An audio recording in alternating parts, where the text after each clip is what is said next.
Hello and welcome to the first episode of Caden's Take. My name is Caden, and today we're going to be talking about the breaking news that just occurred. White Sox are making some big plays this winter meetings. They traded last night for Lance Lynn, and a few short minutes ago, they signed free agent Adam Eaton. First, I want to break down this trade for Lance Lynn. The White Sox traded Dane Dunning and Avery Wims to the Rangers for Lance Lynn. The thing I like about Lance Lynn is he had a dominant 2020 season, coming off of an injury and coming off of a couple off years. He did very well, and he was pitching very dominantly for the Rangers and their ball club. He went 6-3 with a start of going 5-1. That is pretty dominant baseball. I also feel like him reuniting with Tony La Russa, the coach he had in his first 2 seasons of the MLB, is going to help him a lot. He says he has a connection with La Russa, and I feel like that the two of them together are going to be really good for the White Sox. Now, my concerns with this trade is giving up Dane Dunning. Dane Dunning was such a promising prospect and was looking like he was going to be a top 5, even top 3 starter one day in anybody's rotation, and I saw a lot of promise in him. Either Rick Hahn didn't see that, or Rick Hahn just sees more promise in Lance Lynn. Now, my biggest concern is the White Sox have made several trades in the past that involved getting an older pitcher on a one-year deal and giving up prospects that they've regretted. Go look at the James Shields trade. They got James Shields when he had 1 year left on his contract, a big whopping $22 million, and they had to give up a guy named Fernando Tatis. Don't know if you've heard of him, because really nobody did back then. It seemed like a steal. You were getting James Shields for a kid nobody had heard of. Well, James Shields didn't do anything for the White Sox, and what ended up happening is Fernando Tatis became a all-pro shortstop who very much likely is going to win an MVP one day in San Diego. The White Sox definitely had the worst end in that deal. You also have to look at a trade to the Athletics that brought Jeff Samardzija to the White Sox with 1 year left on his contract, giving up Marcus Semien, the big headliner in that trade, and a guy named Steve Bissette, nobody had ever heard of. Well, Steve Bissette is one of, if not the best pitcher in the Oakland Athletics organization right now, and Marcus Semien is a free agent shortstop now, but he had a damaging bat during the last couple seasons. And so both of those pitcher to players that nobody really heard of or cared a lot about trades have bitten the White Sox in the butt quite a lot. I feel like Lance Lynn will be different though, because Lance Lynn has been on the rise, unlike the other two trades, where those pitchers were nearing the end of their careers and not doing anything promising. However, the problem with me is that Lance Lynn is on a 1 year deal. Yes, it's for $8 million. They're getting him for cheap, but if they don't extend him, then I do feel like this might be a failed trade, because Dane Dunning has just so much promise that I don't really know if they're really getting what they want out of Lance Lynn by giving up Dane Dunning. You also have to look at Avery Wims. Like I said in those two trades, the guy that was the headliner that we gave up did good, but isn't amazing. Steve Bissette, he's the best pitcher in the Oakland A's at organization, like I said. And Tatis, he's the best player in the Padres organization, period, not just fielders. And he's one of the top 3 shortstops in the MLB right now. Well, Avery Wims could be like that. At the same time, it's very hard to judge a guy who was a 6th-round draft pick because you just pick him late, and it's harder to judge a guy that hasn't had any MLB experience.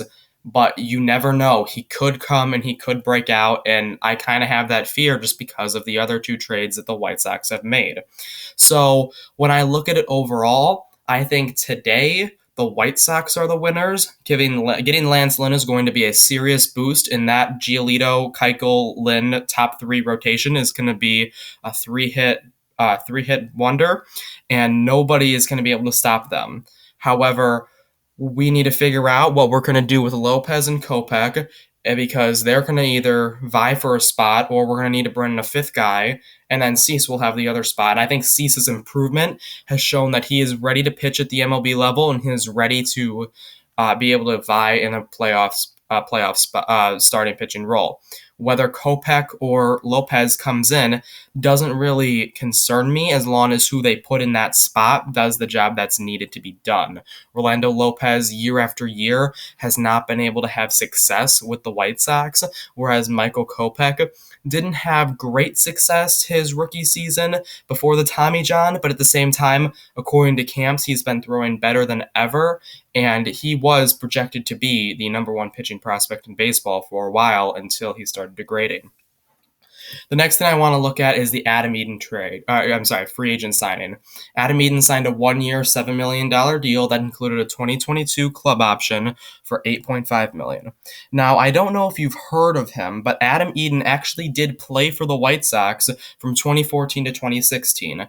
In the 2016 offseason, just like now in these winter meetings, he was traded for Lucas Giolito, Dane Dunning, the guy we just heard of, and Rolando Lopez, another guy I just talked about, for Adam Eaton.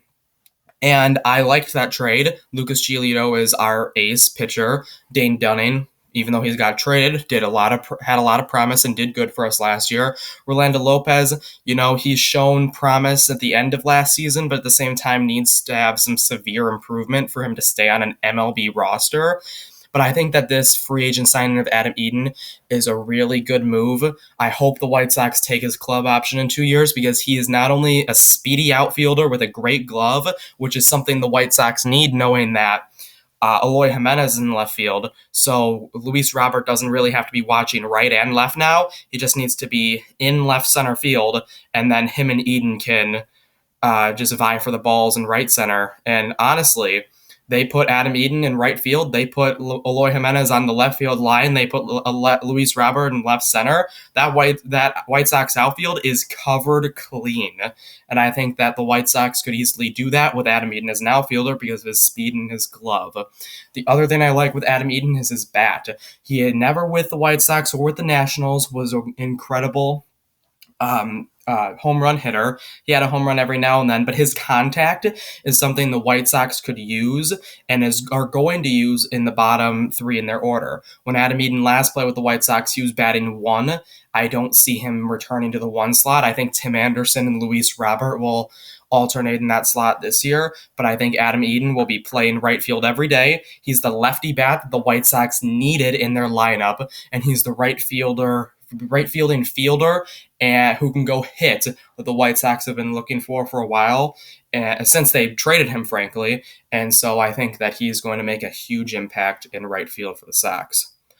So what's next for the White Sox, you might be wondering? Well, I think the White Sox are going to go and they're going to say, all right, so we need to figure out what we're going to do with our fifth spot in our starting rotation.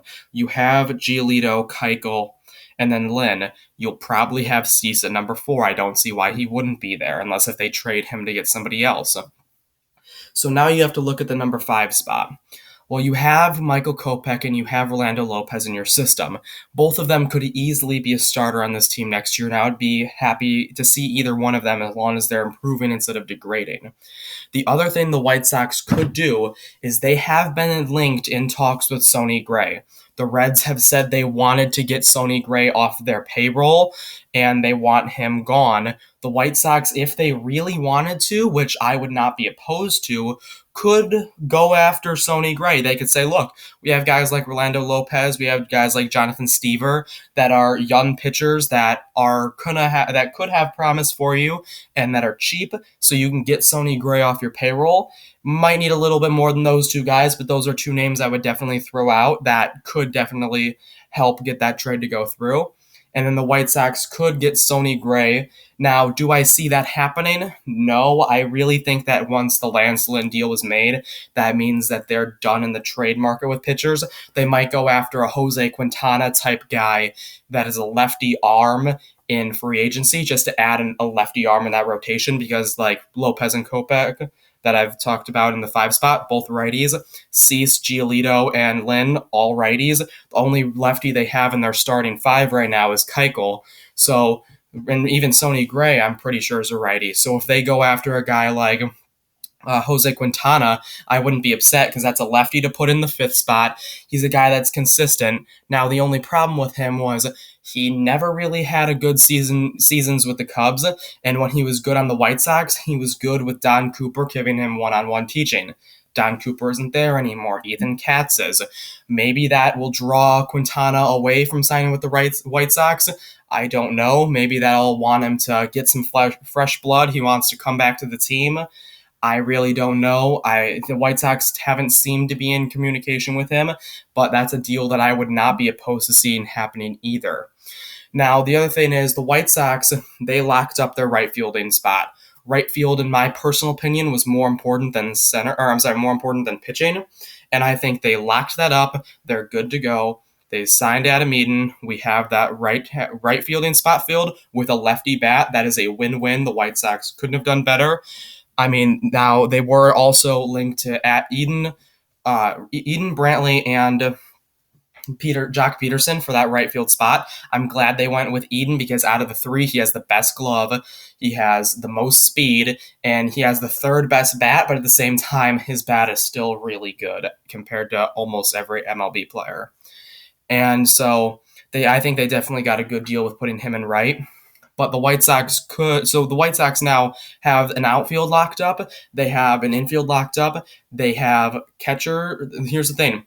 They have many young catching prospects. They have Zach Collins. They have Yermaine Macides.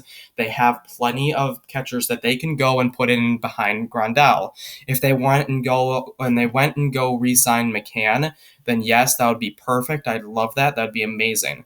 They can't re-sign McCann, then work with what you got. You drafted Zach Collins, 4th overall in the draft, to be a catcher of the future. You signed Yasmani Grandal to be your catcher for the next 3 years because of his contract. So get Zach Collins in, have him back up for Grandal. He can learn some stuff. Plus, it's a lefty bat when he is actually in catching.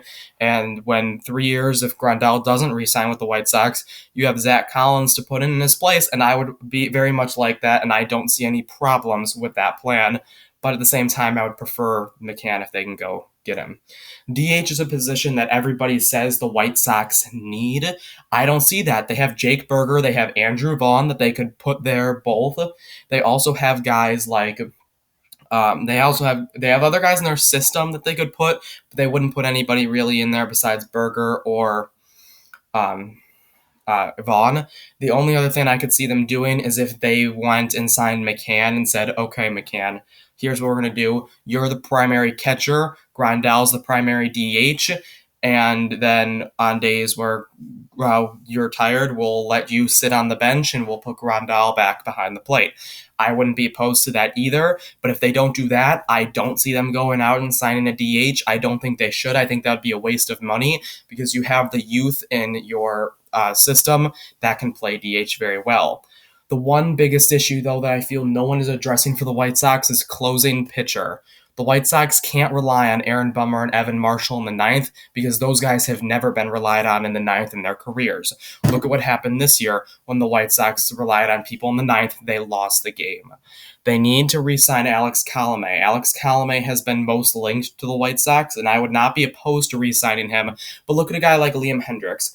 I read an article from ESPN the other day that said Liam Hendriks' best fit is the White Sox. The least likely team he's going to land to, most likely, the least likely is the White Sox. I know that's confusing, but even though he's the best fit, there's a very low chance the White Sox are going to go and get him, and I'm a little bit upset by that because he's the best closer in baseball last year, and he is the best reliever in the game that's in free agency. So why don't you go get him? You can have him in the ninth, and then you're good to go. All right, that is it for my first episode of Caden's Take. Thank you so much for listening. If you liked the video, please like and consider subscribing. I hope to see some of you guys in my later podcasts. Thanks, and have a great rest of your day.